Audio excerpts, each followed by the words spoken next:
Halo guys, jumpa lagi dengan Anikazo. Di video kali ini Anikazo akan mereview cerita Boruto to Blue Vortex chapter 6. Di chapter kali ini kita mendapatkan story cover Shikamaru sebagai Hokage ke-8 sementara dengan tagline yang bertuliskan sang jenius bayangan kini menjadi api yang memandu desa. Dan di chapter 6 ini mendapatkan judul yang bertulis 3 tahun. Seperti apakah cerita Boruto to Blue Vortex chapter 6? Tanpa menunggu lama-lama, mari kita tonton videonya.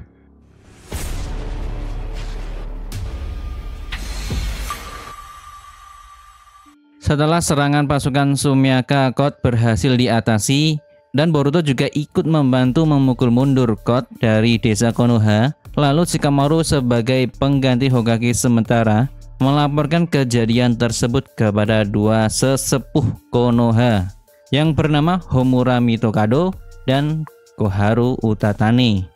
Nenek Kohaku berkata, Boruto si pemberontak, orang yang telah membunuh Hokage dan menjadi buronan Konoha, apa tujuannya kembali ke desa ini? Shikamaru menjelaskan kepada mereka berdua, walaupun tujuan Boruto masih belum diketahui, tapi kalau hanya melihat hasilnya, kita berhasil memukul mundur Code berkat bantuan Boruto. Dan itu merupakan kenyataan yang tak terbantahkan. Akan tetapi, setelah itu batang hidungnya tak terlihat lagi. Kakek Homura menyanggah pernyataan Shikamaru. Apapun situasinya, itu tidak ada hubungannya. Yang terpenting, pastikan kita berhasil menghabisi Boruto. Para tuan tanah sangat marah mendengar percobaan pembunuhan terhadap Kawaki Uzumaki. Ini berkaitan dengan reputasi Konoha. Tidak hanya anggaran, keberlangsungan desa ini sendiri dalam bahaya. Shikamaru menjawab bahwa dia mengerti dengan situasi Konoha saat ini. Dan dia meninggalkan para sesepuh Konoha itu. Sebelum pergi, Nenek Kohaku berkata, ini sudah 3 tahun. Itu sudah batas waktu yang kau tentukan sendiri kan? Sudah waktunya kau menjabat sebagai Hokage ke-8 secara resmi. Kalau terus begini, tak hanya negara api, ini juga akan menjadi contoh yang buruk untuk desa lain. Shikamaru menjawab, nanti akan saya laporkan lagi. Saya pamit dulu. Di saat Shikamaru sudah berada di kantor Hokage, dia sedang merokok sambil memikirkan langkah apa yang harus dia ambil. Kemudian ada yang mengetuk pintu, tok-tok. Lalu Shikamaru mengizinkannya masuk. Ceklek, dan ternyata Ino yang datang untuk mengantarkan dokumen. Shikamaru menjawab dengan santuy, oh maaf sudah merepotkanmu. Ino lalu menyerahkan dokumen yang diminta. Dia berkata, ini laporan misi yang sudah lama sekali kan? Mau dipakai untuk apa? Shikamaru berkata, ya cuma memastikan sesuatu. Terima kasih Ino, kau sudah boleh pergi. Ino lalu pergi sambil bertanya-tanya apa tujuan sebenarnya Shikamaru. Di saat Ino meninggalkan kantor Hokage, dia menghubungi Shikamaru dengan Shiden no Jutsu. Dia berbicara dengan telepati kepada Shikamaru. Dokumen itu cuma alasan kan? Jelaskan kepadaku, sebenarnya ada perlu apa denganku? Shikamaru menyuruh Ino agar pembicaraan mereka berdua tidak tersadap tim sensor. Selain itu, dia tidak mau Eida, Kawaki, dan Amado tahu. Pokoknya jangan sambungkan komunikasi ini kepada orang lain. Ino menjawab, maaf, tapi itu tergantung konteks pembicaraan kita. Dan komunikasi tanpa meninggalkan jejak itu melanggar peraturan. Shikamaru mempertegas, ini menyangkut keamanan Konoha. Lakukan seperti yang kukatakan, jika tidak, pembicaraan kita berakhir di sini. Ino menjawab, dasar, apa yang mau kamu lakukan? Shin lalu berpindah ke percakapan Kawaki, Eida, dan Daimon. Mereka sedang membicarakan Jubi yang bangkit egonya. Eida mengatakan, aku tak tahu kenapa mereka bisa jadi begitu. Tapi mereka sekarang telah berubah menjadi keberadaan yang jauh berbeda dari yang biasanya. Kawaki bertanya, apa yang terjadi pada Code? Bukankah si brengsek itu yang mengendalikan mereka? Aida menjawab, Code sudah kabur ke suatu tempat. Para monster itu sudah bukan lagi makhluk yang bisa dia tangani seorang diri. Lalu yang merepotkan adalah target mereka selain kau dan Boruto, yang mereka incar adalah Hokage ke-7. Entah apa alasannya, tapi mereka mengincar nyawa Naruto Uzumaki. Mendengar itu lalu Kawaki sangat marah. Eida juga mengatakan lagi, selain itu mereka juga mengincar nyawaku. Sepertinya Eida ini ingin Kawaki melindunginya, selayaknya pangeran yang melindungi Tuan Putri. Akan tetapi Kawaki justru hanya peduli pada keselamatan Naruto saja. Dia berkata, kenapa mereka mengincar Hokage ke-7? Apa tujuan para monster sialan itu? Eida tidak paham sampai di situ. Kawaki menggumam.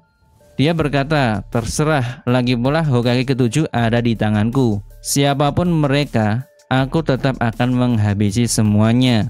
Daimon berkata pada Kawaki, oi Kawaki, selain kita bertiga, yang tahu kalau Hokage masih hidup hanya Boruto dan Sasuke kan? Kalaupun tak ada orang yang percaya pada penjelasan mereka yang telah diperlakukan sebagai penjahat, seandainya para monster itu datang ke Konoha untuk mencari Hokage, semua orang akan sadar dengan kebohongan yang kau buat. Aku berbeda dengan kakak, aku sama sekali tak peduli dengan apa yang akan terjadi padamu.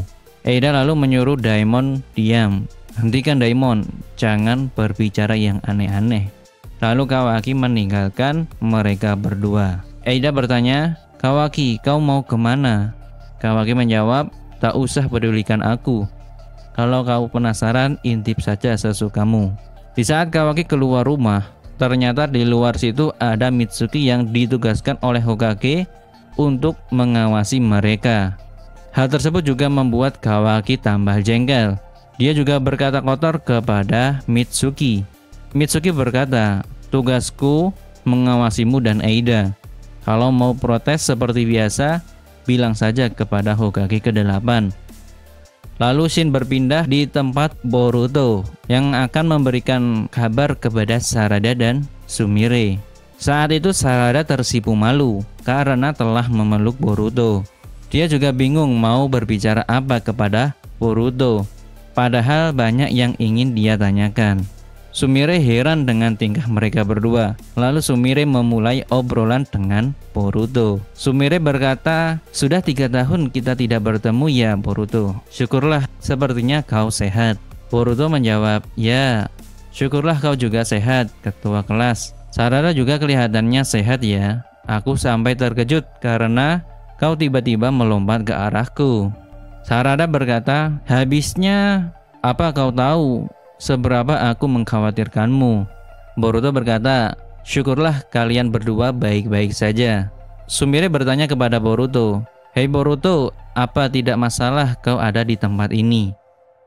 Boruto menjawab, aku telah menghilangkan cakraku, jadi tak perlu khawatir ditemukan tim sensor. Tapi cepat atau lambat, kurasa Kawaki akan menyadarinya. Karena itu aku tak punya banyak waktu. Aku datang kemari untuk menyampaikan soal guruku, Paman Sasuke. Sarada bertanya, apa yang terjadi pada Papa? Boruto menjawab, guru telah dimakan oleh Jubi. Tidak selang lama lalu Kawaki menyadari keberadaan Boruto yang berada di Konoha. Dengan sigap, Mitsuki lalu mengeluarkan ularnya. Lalu Sarada bertanya lagi, dimakan? Maksudmu jadi pohon seperti yang ada di desa? Boruto menjawab, ya, guru telah mengorbankan dirinya agar aku bisa kabur. Jadi bisa dibilang ini adalah salahku. Sumire bertanya kepada Boruto, di desa juga banyak orang yang diserang Sumiaka, lalu berubah menjadi pohon. Apa maksudnya itu? Kenapa mereka memakan orang-orang selain Otsutsuki?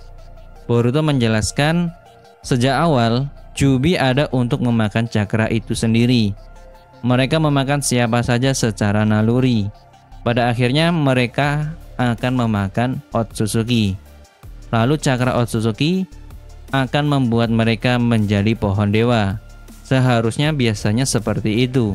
Entah bagaimana, mereka sudah mulai berevolusi menjadi pohon dewa, tambah Boruto. Setelah mengetahui keberadaan Boruto di Konoha, Mitsuki berusaha untuk menghubungi Hokage ke-8 melalui tim sensor. "Mitsuki ya, ada apa?" tanya Shikamaru. Mitsuki melaporkan saat ini Boruto ada di suatu tempat di desa ini. Kawaki merasakan hawa keberadaannya. Shikamaru berkata, "Tapi tidak ada kabar dari tim sensor. Apa dia juga bisa menghilangkan cakranya seperti Kawaki?" Mitsuki berkata, "Kemungkinan dia ada di sebelah selatan. Tolong sampaikan pada Eida untuk menemukan lokasi spesifiknya."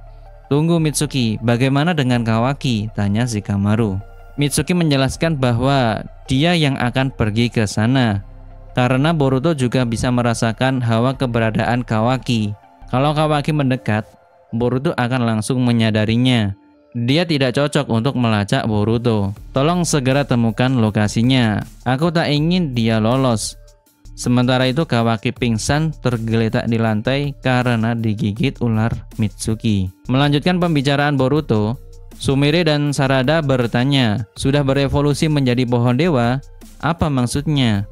Boruto juga tidak tahu pastinya. Kemungkinan besar dia akibatkan oleh cakra Code yang ada pada Sumiato. Meskipun Code bukan Otsutsuki, tapi dia mempunyai karma dari Ishiki. Karma itu sendiri adalah kumpulan data Otsutsuki. Jadi tidak heran kalau itu menyebabkan sesuatu. Tiba-tiba ada seseorang yang memanggil Boruto melalui pikiran Boruto. "Boruto, ini Shindenshi no Jutsu. Beri aku respon tanpa mengeluarkan suara. Sebisa mungkin jangan tampakkan ekspresimu juga. Biar ku beritahu terlebih dahulu, komunikasi ini bukan dari tim sensor, tapi percakapan yang terhubung atas bantuan Inoyamanaka. Ini komunikasi tertutup yang tidak meninggalkan jejak." Boruto memberi respon. Paman Shikamaru, Sumire dan Sarada berkata pada Boruto, "Boruto, hei, kau dengar tidak sih?" Boruto berkata, "Sepertinya paman sudah jadi Hokage. Apa tidak masalah diam-diam berbuat begini?" Shikamaru menjawab, "Memang ada yang memanggilku Hokage ke-8 agar lebih praktis. Tapi posisiku ini hanya sementara. Aku belum menjabat secara resmi. Aku tidak bertanya soal itu. Atas dasar apa aku harus mempercayai paman?" kata Boruto.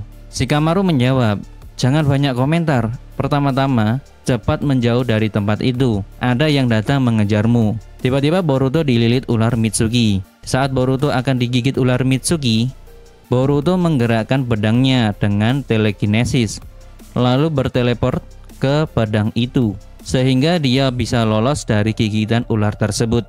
Dan tampaknya di belakang Boruto ada Mitsuki dalam wujud Sage modenya.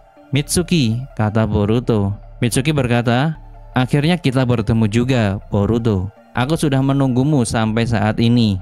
Sarada lalu berusaha menghentikan Mitsuki. "Tunggu, dengarkan dia dulu. Aku tidak tahu apa yang dia sampaikan pada kalian, tapi menyingkirlah, Sarada. Saat ini aku tidak bisa menahan diri," kata Mitsuki. Lalu Mitsuki menyerang Boruto dengan ular-ularnya. Ular-ular tersebut dipotong oleh Boruto dengan Shiden atau petir ungu yang dia salurkan ke pedangnya. Lalu Mitsuki mengeluarkan teknik Shinei Ranjatsu, teknik tangan ular liar bayangan tersembunyi. Saat Boruto merasakan serangan Mitsuki dari bawahnya, lalu Boruto melompat ke atas. Dan ternyata Boruto telah menguasai kemampuan terbang seperti milik Otsutsuki. Boruto lalu terbang meninggalkan tempat tersebut. Sebelum pergi, dia berkata kepada Sarada, "Sarada, aku berjanji pasti akan menyelamatkan guru dan juga orang-orang yang menjadi pohon. Setelah itu, nanti aku akan kemari lagi." Boruto lalu melanjutkan pembicaraannya dengan Paman Shikamaru. "Hei Paman Hokage ke-8, kalau ada yang ingin dibicarakan denganku, seharusnya kau beri perintah supaya tidak ada gangguan seperti barusan." Shikamaru menjelaskan, "Apapun yang terjadi, Konoha bermaksud untuk menghabisimu. Bukan hanya para petinggi desa saja, tapi juga seluruh negara api. Sebagai Hokage, tidak masuk akal jika aku menghentikan Mitsuki. Intinya ini harus kuatasi sendiri ya," kata Boruto. "Lalu sebenarnya apa yang kau inginkan?" Shikamaru melanjutkan penjelasannya. Ada yang bisa aku lihat maupun bisa aku lakukan karena jadi Hokage.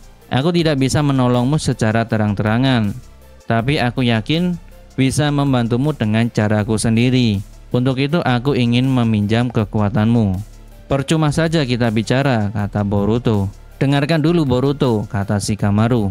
Apakah kau itu sebenarnya adalah Boruto Uzumaki? Meski ini hipotesisku sendiri, aku pun masih belum sepenuhnya yakin. Sebelum mendengar percakapan Amado, sama sekali tak terpikirkan olehku akan kemungkinan bahwa ingatanku ini adalah palsu. Tapi, jika penjelasan darimu cocok dengan teoriku, Kawaki dan Boruto, dengan menukarkan posisi kalian, semuanya jadi masuk akal. Ino berkata dalam hati, apa maksudnya? Dia serius mengatakan itu? Apa jawabanmu Boruto? Tanya Shikamaru sekali lagi. Boruto berkata, aku sudah pergi cukup jauh dari desa. Hawa keberadaan Kawaki juga tidak terasa sampai sini. Shinden-shin ini bisa terhubung sampai sejauh apa? Shikamaru menjawab, Shinden-shin ini harusnya bisa mencakup radius 100 km di sekitar desa. Boruto berkata, maaf harus memotong pembicaraan kita, tapi aku ada perlu sebentar. Mitsuki yang berhasil melacak keberadaan Boruto melalui ular kecilnya yang bersembunyi di balik jubah Boruto. Dia mengejar Boruto dengan kecepatan saking modenya. Boruto berkata, apa boleh buat?